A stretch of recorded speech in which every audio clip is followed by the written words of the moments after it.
Hello friends, welcome back to my channel learn with Richa. आज हम कक्षा 10वीं मैथ्स चैप्टर 12 पृष्ठीय क्षेत्रफल और आयतन में इंट्रोडक्शन के बारे में बताऊंगी कि विभिन्न आकृतियों के हम पृष्ठीय क्षेत्रफल और आयतन कैसे ज्ञात करेंगे। जैसे घन है, घनाभ है, बेलन है, शंकु है, गोला है, अर्धगोला है। हम इनके पृष्ठीय क्षेत्रफल और आयतन कैसे ज्ञात कर सकते हैं, तो आइए देखते हैं। सबसे पहले हम चलते हैं घनाभ में। कहाँ चलते हैं? घनाभ, ठीक है ना। तो आपको पता होना चाहिए घनाभ क्या कहलाता है। तो घनाभ एक ऐसी आकृति है जिसमें क्या होती है, लंबाई भी। घनाभ कैसी आकृति? एक ऐसी आकृति है जिसमें क्या होती है, लंबाई भी होती है, चौड़ाई भी होती है, और ये क्या कहलाएगी, इसकी जो मोटाई है इसी को ऊंचाई मान लेते हैं, ठीक है ना। आप जिस कमरे में बैठे हैं वहां देखिए क्या क्या दिख रही है आपको। जो कमरा है वो भी एक घनाभ के आकार का है, लंबाई भी है, चौड़ाई भी है और ऊंचाई भी है, ठीक है ना।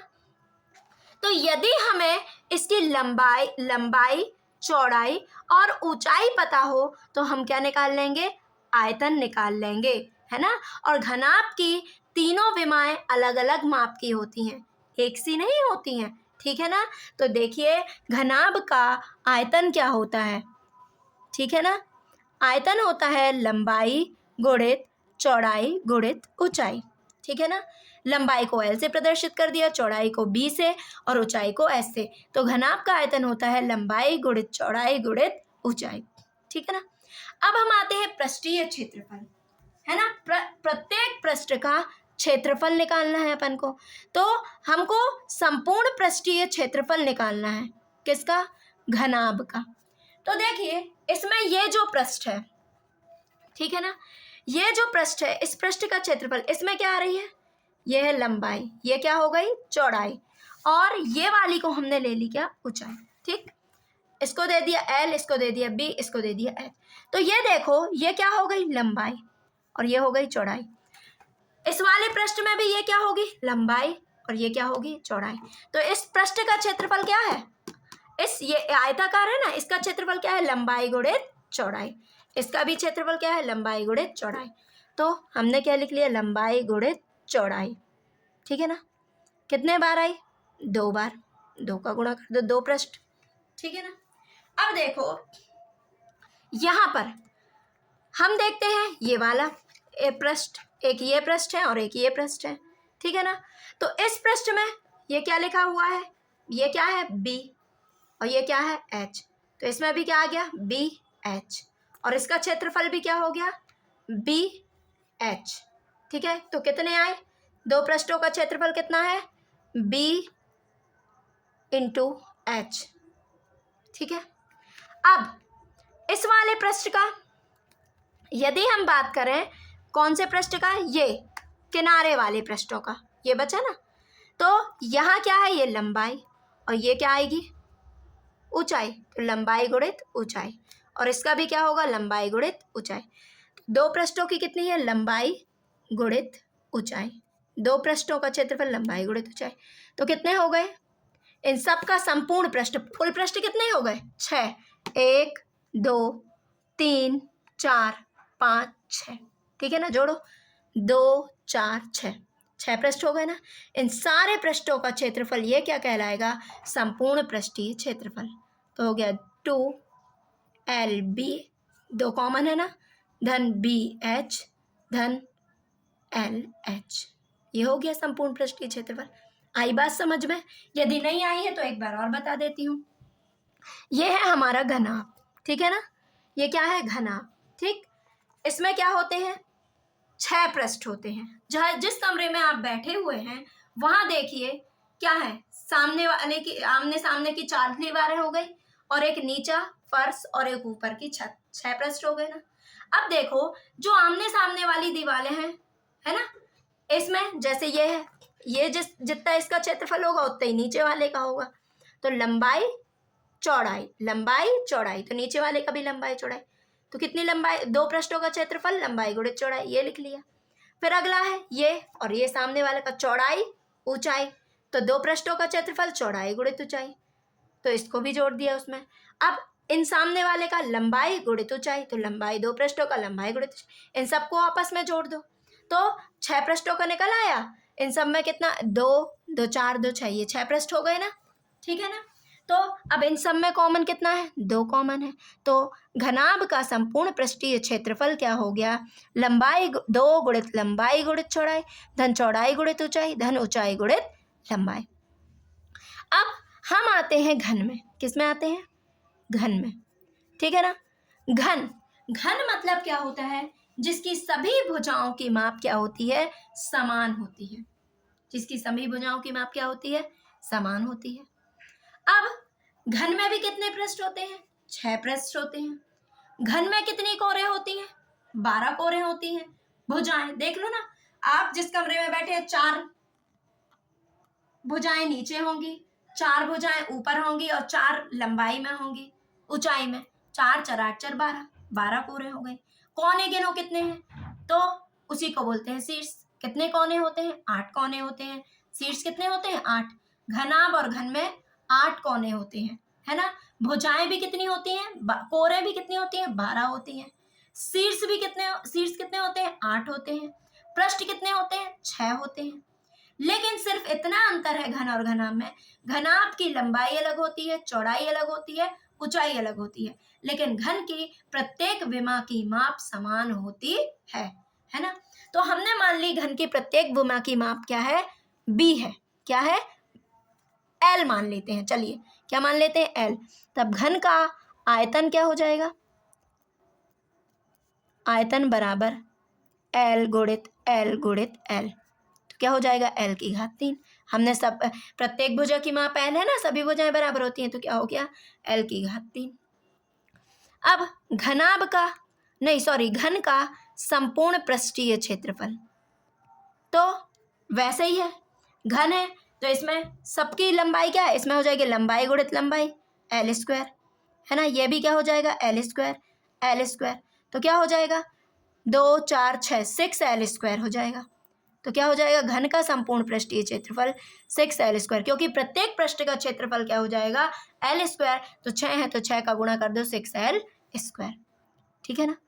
अब बात आती है पार्श्व पृष्ठीय क्षेत्रफल की, घन का पार्श्व पृष्ठीय क्षेत्रफल, ठीक है ना। तो पार्श्व पृष्ठीय क्षेत्रफल क्या कहलाता है, ठीक है ना।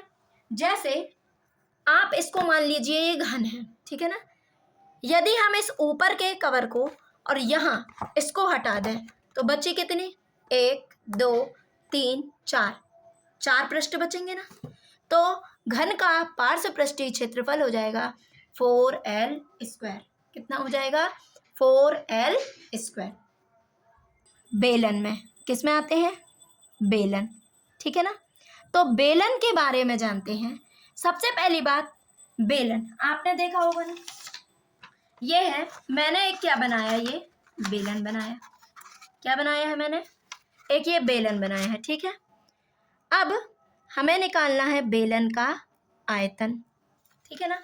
अब देखिए ये जो बेलन है, इस बेलन का आयतन निकालना है, तो इसके लिए इस वृत्त का क्षेत्रफल कितना होगा, त्रिज्या r है इसकी, तो वृत्त का क्षेत्रफल क्या होता है, पाई r स्क्वायर। कितना होता है, पाई r स्क्वायर। और इसकी ऊंचाई क्या है, h। तो आयतन क्या हो जाएगा, क्षेत्रफल गुणित ऊंचाई, यही होता है ना, आयतन क्षेत्रफल गुणित ऊंचाई। तो वृत्त का क्षेत्रफल क्या है, पाई r स्क्वायर, और ऊंचाई क्या है, h। तो बेलन का आयतन हो जाएगा पाई r स्क्वायर h। समझ में आया ना। ये हो गया वृत्त, वृत्त का r त्रिज्या है इसकी, तो क्षेत्रफल क्या हो गया, पाई r स्क्वायर, और इसकी ऊंचाई क्या हो गई, h। तो आयतन क्या होता है, क्षेत्रफल गुणित ऊंचाई, तो पाई r स्क्वायर h, ठीक है ना। अब अपन आते हैं वक्र पृष्ठ, ठीक है ना। वक्र पृष्ठ मतलब जैसे कोई चीज, जैसे ये बेलन है, इस बेलन को बनाने में कितना कागज लगा या कितनी लकड़ी लगी, जिसका भी बना हो, या कितना कपड़ा लगा, ठीक है ना। तो अब देखो बेलन का वक्र पृष्ठ निकालना है जैसे, तो ये जो इसकी परिधि है r, तो इसका परिमाप कितना होगा, वृत्त का परिमाप क्या होता है, 2 पाई r। कितना होता है, 2 पाई r, ठीक है ना। और इसकी ऊंचाई क्या, चौड़ाई कितनी है, इसकी चौड़ाई कितनी है, h, कितनी है, h, ये है h। चलो इसको खोलते हैं। तो आयत का क्षेत्रफल क्या होता है, लंबाई गुणित, आयत बन गया ये। आयत का क्षेत्रफल होता है लंबाई गुणित चौड़ाई। क्या होता है, लंबाई गुणित चौड़ाई। तो लंबाई क्या आई थी, 2πr, वृत्त की परिधि क्या आई थी, 2πr, और चौड़ाई क्या है, h। तो वक्र पृष्ठ हो जाएगा बेलन का 2πrh। क्या हो जाएगा, 2πrh। अब हम आते हैं संपूर्ण पृष्ठ पर। किस पर आते हैं, संपूर्ण पृष्ठ पर, ठीक है ना। तो बेलन के संपूर्ण पृष्ठ की बात करते हैं। तो ये देखिए, ये है बेलन, ठीक है ना। बेलन के संपूर्ण पृष्ठ में क्या है, दो वृत्त है, ये है और एक ये है, ये हो गए दो वृत्त। वृत्त का क्षेत्रफल क्या होगा, πr²। तो दो वृत्त हैं तो दो वृत्तों का क्षेत्रफल क्या हो जाएगा, 2πr², ठीक है ना। और ये क्या कहलाएगा, अभी बताया, वक्र पृष्ठ, ये कहलाता है ना वक्र पृष्ठ। तो वक्र पृष्ठ क्या होता है, 2πrh, ठीक है ना। प्रत्येक पृष्ठ का निकालना है, ठीक है। तो इन दोनों में कॉमन लो, क्या कॉमन है, 2πr, तो बचा क्या, r धन h। तो बेलन का संपूर्ण पृष्ठीय क्षेत्रफल हो गया 2πr, r प्लस कोष्टक में r प्लस h, ठीक है। अब अपन आते हैं शंकु पर। किस पर आते हैं, शंकु। अब देखो शंकु का आयतन क्या होता है, ठीक। ये हमने बेलन बनाया, ठीक, 3 बराबर भाग करो, क्या बन गया, शंकु बन गया ना। कितने, 3 बराबर भाग। तो मतलब एक शंकु का आयतन कितना होगा, 1/3 भाग लेंगे शंकु का, शंकु 1/3 भाग लेंगे, ये शंकु की आकृति ना। तो 1/3 πr²h। शंकु का आयतन क्या हो जाएगा, 1/3 πr²h। क्या हो जाएगा, 1/3 πr²h, ठीक है ना। अर्थात शंकु का आयतन बेलन के आयतन का 1/3 गुना होता है। आप सेम त्रिज्या और सेम ऊंचाई का एक बेलन बनाइए और एक शंकु बनाइए, और उस शंकु से पानी भरकर आप उस बेलन में डालिए और देखिए कितने बार में जा रहा है। तो आप जब उस शंकु से पानी बेलन में डालेंगे तो जब आप 3 बार भर के डालेंगे तब वो बेलन क्या हो पाएगा, भर पाएगा, है ना। तो यही चीज है कि शंकु का आयतन जो होता है बेलन के आयतन का 1/3 गुना होता है, और बेलन का आयतन शंकु के आयतन का क्या होता है, 3 गुना होता है, ठीक है ना। जब आप शंकु जब बेलन का आयतन जो है शंकु के आयतन का क्या होता है, 3 गुना होता है, ठीक है ना। अब बेलन शंकु का वक्र पृष्ठ की बात हो रही है, किसकी बात हो रही है, वक्र पृष्ठ। तो ये आप कक्षा 9वीं में भी पढ़े होंगे, है ना। ये लंबा हो जाएगा, इसलिए शंकु का वक्र पृष्ठ होता है πrl। क्या होता है, πrl। एक वृत्त रहे, अपन शंकु बनाएंगे, फिर उसके भाग करेंगे, क्षेत्रफल को जोड़ेंगे, तब ये क्या मिलेगा, πrl, ठीक है ना। तो आप उससे 9वीं में तो सीखे होंगे, उससे सीख लीजिएगा।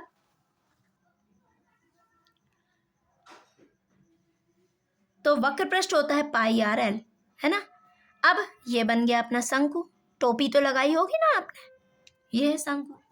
तो ये जो है ये कहलाती है एल तिर्यक ऊंचाई। क्या कहलाती है, तिर्यक ऊंचाई, ये, ठीक है ना।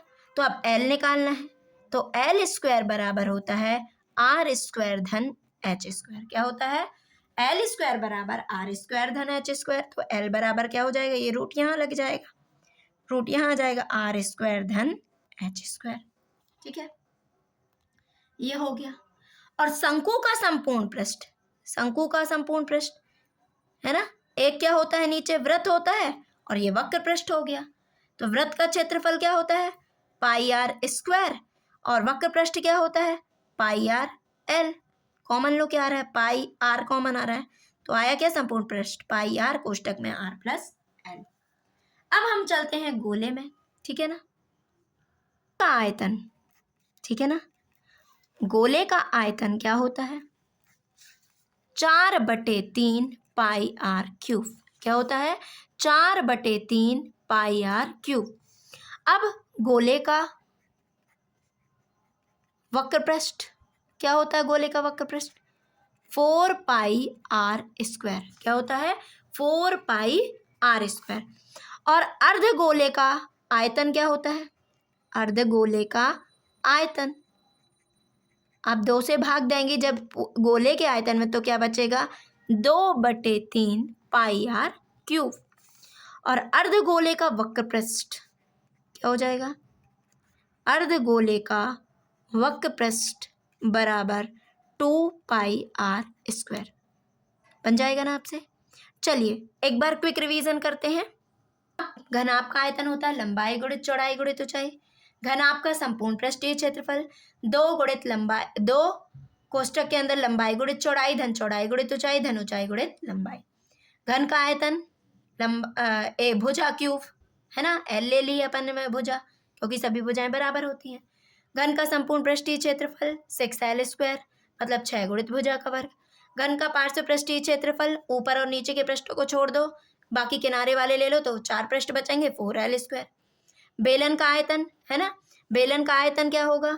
पाई आर स्क्वायर एच है ना, क्योंकि वृत्त का क्षेत्रफल हो गया पाई आर स्क्वायर और चौड़ाई ले ली एच, ऊंचाई ले ली एच। जब अपन खोलेंगे आयत बन जाएगा, तो आयत का क्षेत्रफल लंबाई गुणित चौड़ाई, तो क्या हो जाएगा? बेलन का आयतन बराबर पाई आर स्क्वायर एच। बेलन का वक्र पृष्ठ 2 पाई आर एच। बेलन का संपूर्ण पृष्ठ 2 पाई आर आर प्लस एच। शंकु का आयतन 1/3 पाई आर स्क्वायर एच। शंकु का वक्र पृष्ठ पाई आर एल। एल तिर्यक ऊंचाई कहलाता है, एल स्क्वायर बराबर होता है R square plus H square. L बराबर √आर स्क्वायर प्लस एच स्क्वायर। शंकु का संपूर्ण पृष्ठ, तो संपूर्ण पृष्ठ में ये नीचे वृत्त आता है, कैप लगाते, टोपी लगाते हैं ना अपन, बर्थडे कैप, तो वृत्त। और ये क्या हो जाएगा? वक्र पृष्ठ है ना। अपन तंबू भी बनाते हैं, तो तंबू को बनाने में कितना कपड़ा लगा, वो क्या कहलाएगा? वक्र पृष्ठ है ना। तो क्या हो जाएगा? संपूर्ण पृष्ठ निकालना है हमें यहाँ, तो वृत्त का क्षेत्रफल धन वक्र पृष्ठीय क्षेत्रफल पाई आर स्क्वायर धन pi R L. Pi R common, R धन एल क्या होता है? 4/3 पाई आर क्यूब। गोले का वक्र पृष्ठ 4 पाई आर स्क्वायर। अर्धगोले का आयतन 2/3 पाई आर क्यूब। अर्धगोले का वक्र पृष्ठ 2 पाई आर स्क्वायर। आप इन प्रश्नों का अच्छे से रिवीजन, आप इन फार्मूलों का अच्छे से रिवीजन कर लीजिए। आप इन प्रश्न फॉर्मूलों का अच्छे से अभ्यास कर लीजिए और सीख लीजिए, क्योंकि हम इस पाठ को करने में, इस पाठ के प्रश्नों को हल करने में ये हमारी बहुत ही हेल्प करेंगे। और आप कक्षा 9th में भी पढ़े होंगे है ना, तो यदि आपको याद नहीं है तो कोई बात नहीं, आप एक बार क्विक रिवीजन कर लीजिए, जिससे आपकी बहुत बड़ी हेल्प हो जाएगी प्रश्नों को करने में। यदि मेरे द्वारा आपको पढ़ाया हुआ समझ में आया है, तो आप मेरे चैनल को ज़्यादा से ज़्यादा सब्सक्राइब, लाइक, शेयर कीजिए। Thank you for watching.